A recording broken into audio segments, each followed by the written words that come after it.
Yes, ndugu zangu kabisa, karibuni tena kwenye session ya kwanza ya Adobe Illustrator. Najua hii ni session ambayo mmekuwa mkisubiri kwa muda mrefu. Kwa wale ambao mliangalia introduction to Adobe Illustrator, sehemu yetu ya kwanza, tulizungumzia Adobe Illustrator kama program ambayo ni ya graphics, na pia tukaizungumzia kwa uwezo wake katika upana mdogo, na tukazungumzia kwa kifupi baadhi ya kazi ambazo Illustrator inaweza ikafanya. Pia tukazungumza ni kwa nini ujifunze Adobe Illustrator. So karibu sana. Hii ndo home interface au home screen ya Adobe Illustrator unapoifungua kwa mara ya kwanza. Sasa ni hivi, Adobe Illustrator kwanza tutazungumzia sehemu chache kabisa. Lengo ni kuingia ndani ili tuanze kucreate.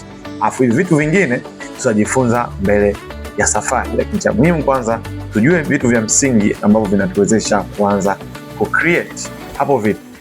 Basi sawa, kama ulikuwa hujasubscribe kwenye YouTube yetu, naomba usubscribe, lakini kama ulikuwa haujafollow hii account yetu, naomba utufollow ili tutapoendelea kuwa tunatoa mafunzo ya graphics uweze kuwa unakuwa wa kwanza kuyapata, lakini uwe uko updated na maujuzi mbalimbali yanayokuwezesha kujiajiri on the spot. Okay, fine. Sasa hapa nitakufundisha upande huu. Ukiangalia hii home screen ina sehemu ya kwanza ni menu bar. Hii ni bar ya menu kadhaa ambazo zinazokuwezesha kufanya vitu mbalimbali katika Illustrator, lakini sio lengo letu la kwanza. Tutapazungumzia kwa kina tukishaingia ndani. Hapa bado tuko eneo la nje. Lakini sehemu nyingine ni sehemu ya kushoto. Hapa kushoto kuna create new, afu kuna open. Afu hapa pia kuna recent. Hizi ni recent files. Hizi kwa kifupi ni files ambazo umetoka kuzifanyia kazi muda sio mrefu au siku sio nyingi. Hii ni kama shortcut ya files ambazo ulitumia muda sio mrefu, ili ukiklik tu hapa moja kwa moja inakupeleka kwenda kuendelea kutumia. Hii ni kama unapokuwa uko kwenye simu yako, kuna sehemu ukiklik unaona recent apps, afu unaweza kuendelea kuzi access. Kwa hiyo hii unaweza kuifananisha na hapa.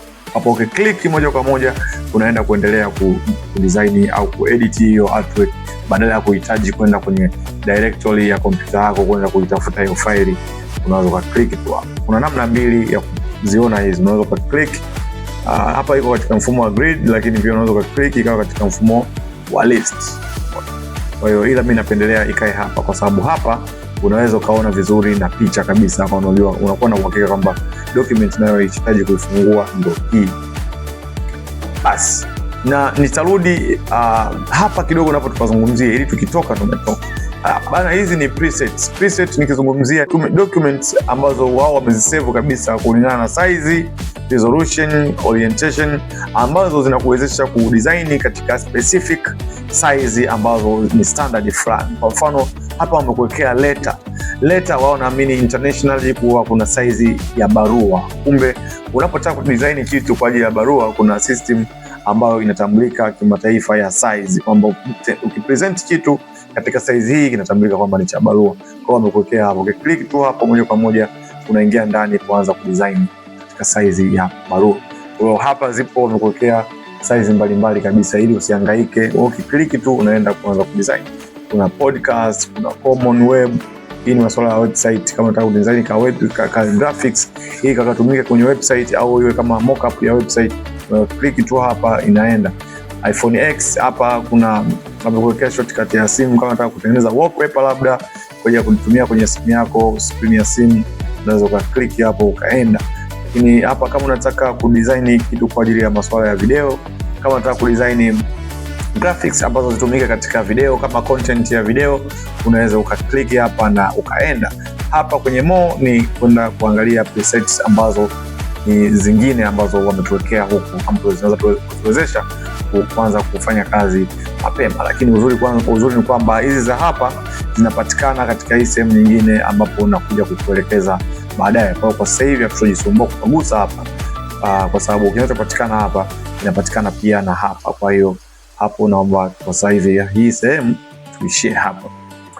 Hapa kwenye open ndio sehemu muhimu tena nyingine. Hapa kwenye open panakuwezesha kufungua file ambazo ulikuwa umeshazitengeneza ili uendelee kuziedit, au kufungua picha au document yote inayo support na Illustrator ili uweze kuitumia katika matumizi yako ya design.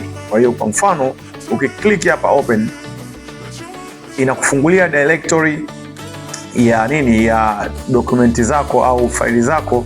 Utaingia kwenye file system zako, utaanza kutafuta unachohitaji kuimport. Kwa hiyo hitaji kuopen chochote, labda mimi nataka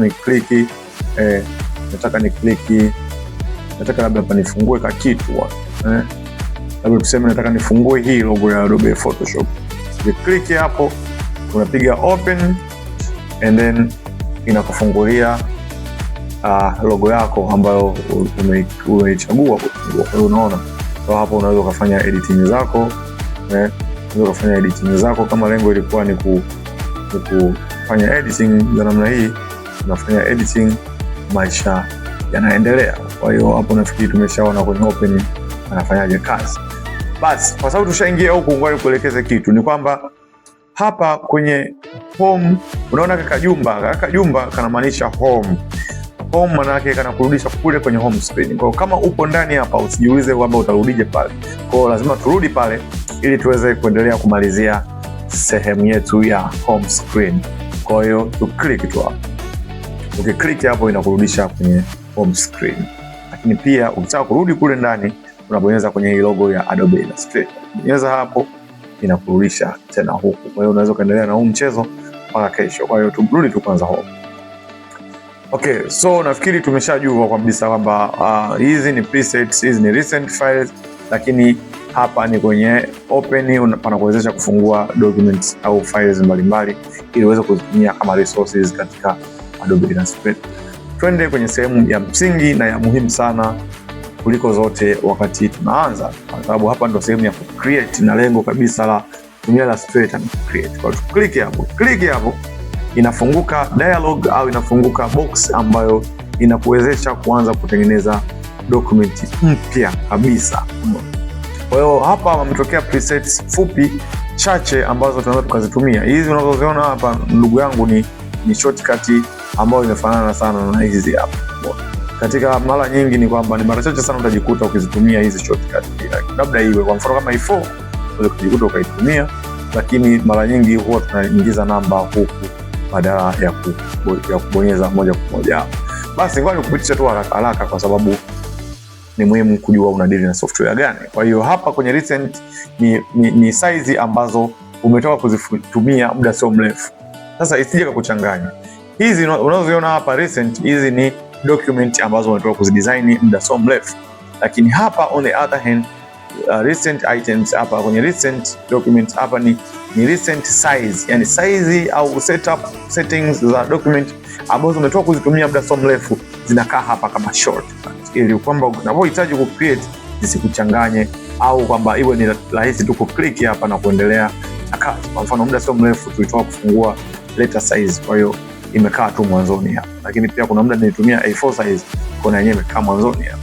Kwa hiyo pia ni kitu ambacho ukijue. Lakini hapo kwenye save, hapa ni sehemu ambayo unaweza ukasave size ambazo unahitaji, kwamba hii size tunaitumia mara kwa mara, ngoja ni save. Kwa hiyo tu bado mimi sija save chochote hapa, na ni mara chache sana utajikuta katika mazingira ya kuhitaji kusave size, kwa sababu mara nyingi size utakuwa unajua kichwani, na kuingiza size ni jambo rahisi sana. Kwa designers walio wengi duniani huwa hawa save size, to be honest, sidanganyane. Okay, so kwenye mobile hapa wametukupa matoleo mbalimbali ya simu, na kama unavyoweza kugundua hapa wamejaza iPhone nyingi sana.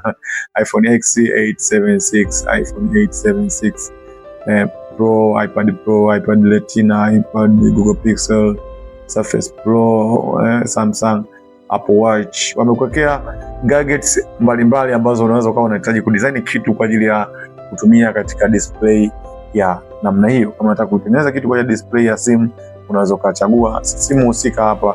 Settings unaweza kuwekea hapa zinakuwezesha kupata final output ambayo inafanya kazi vizuri sana na hiyo simu husika, katika masuala ya rangi, masuala ya size ya screen na aspects zingine za muhimu katika graphics. Kwa hiyo hawajaweka zote hapa.